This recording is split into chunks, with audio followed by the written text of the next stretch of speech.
नमस्कार। जनशोध न्यूज़ में आपका स्वागत है। मैं प्रदीप तिवारी। सुप्रीम कोर्ट ने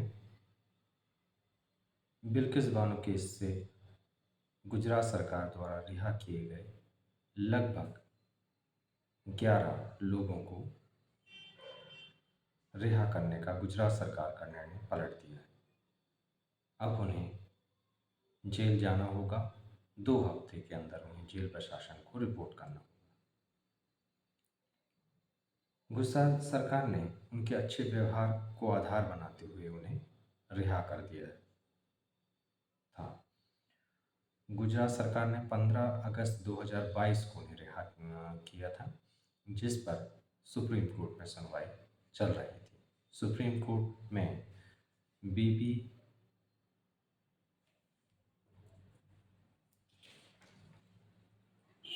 नागरत्ना और उज्ज्वल भूया की बेंच ने 11 दिन तक की लगातार सुनवाई की और 8 जनवरी यानी आज यह निर्णय सुनाया। उन्होंने कहा कि गुजरात सरकार को ये निर्णय करने का अधिकार ही नहीं था, क्योंकि भले ही घटना गुजरात में हुई हो मगर उसकी सुनवाई पहले ही महाराष्ट्र में शिफ्ट कर दी गई थी। हम आपको बताते चलें कि सुप्रीम कोर्ट ने 2004 में ही यह सुनवाई गुजरात से ट्रांसफ़र करके महाराष्ट्र में कर दी।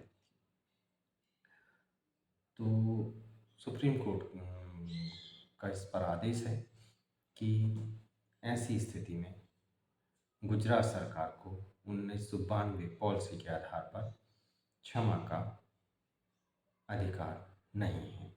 यह अधिकार महाराष्ट्र कोर्ट को है, जो इस पर निर्णय दे सकता है जहाँ पे सुनवाई हुई है। अब इस पर जो समस्त 11 आरोपी हैं उन्हें 2 सप्ताह के अंदर जेल प्रशासन को अपने आप को सरेंडर करना होगा। उन्हें पुनः जेल होगी। जो ये पूरा केस है ये 2002 दंगों का है, जब गुजरात में कम्युनल राइट्स हुए थे। उस समय में बिल्किस बानो 21 साल की थी और उनके साथ कहा जाता है कि सामूहिक बलात्कार किया गया था और इसके साथ ही उनके परिवार के सभी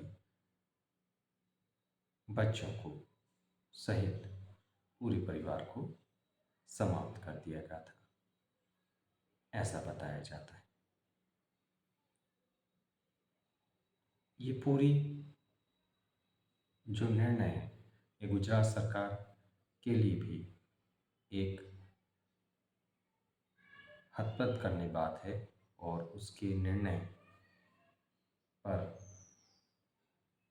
एक प्रश्न चिन्ह है। दूसरा, केंद्र सरकार पर भी कहीं ना कहीं यह एक प्रश्न चिन्ह जरूर लगाता है, क्योंकि 2 प्रमुख नेता माननीय प्रधानमंत्री श्री नरेंद्र मोदी और माननीय गृह मंत्री श्री अमित शाह गुजरात से ही आते हैं। गुजरात की राजनीति से ही उनका जन्म हुआ है।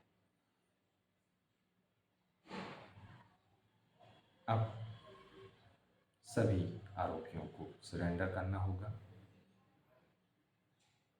रिव्यू की इसमें क्या कंडीशन है, क्या वो फिर से उस पर आवेदन दे सकते हैं, यह सब निर्णय को पढ़ने के बाद ही हम कहते हैं। आप देखते रहिए जनशोध। नमस्कार।